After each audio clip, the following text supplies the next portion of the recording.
A word in season to the weary, daily meditations from the ministry of Brother Bhakta Singh.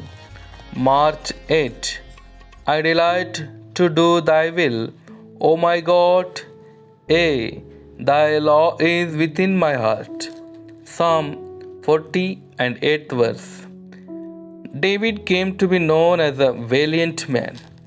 There was reason for David to be proud of his sling and 5 stones with which he had been able to kill a lion and a bear and Goliath.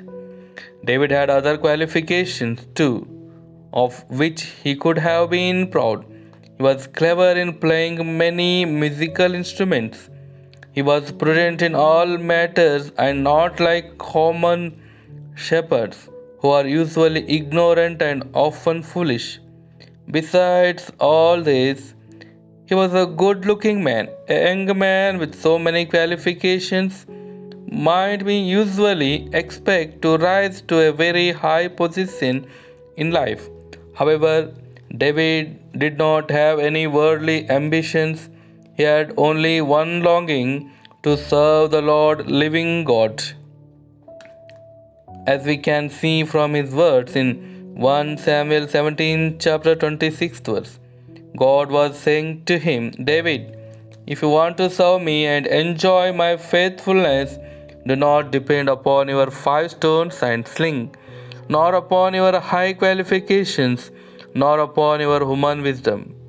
I will take away your 5 stones and give you 5 better stones.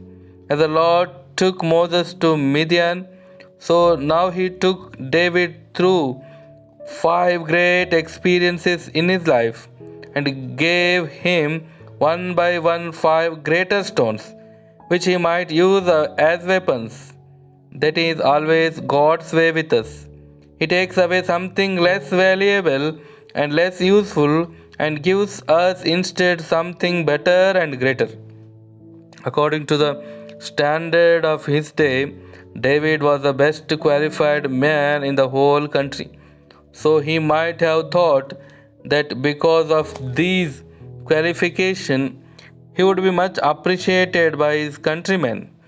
He found that, on the contrary, these same qualifications were instrumental in making Saul his enemy. Because jealousy was stirred up in him, Saul tried to kill David 3 times. David had to escape into the wilderness. Thus, God brought him to the cave of Adullam, meaning resting place. At the same time, God brought Abiathar, the priest, to David, and Abiathar brought with him the ephod of the high priest. Thus, it was that David learned that to speak with God through the priest and the ephod. This is the first precious stone God had planned to give David in the place of the 5 stones of his sling. So the first stone represents to us the capacity to speak with God and find out His will for every matter in our life and ministry. We can't defeat the devices of the enemy merely through our Bible knowledge or our long prayers and fasting or by putting on simple clothes. We can do it only by knowing God's will and doing it.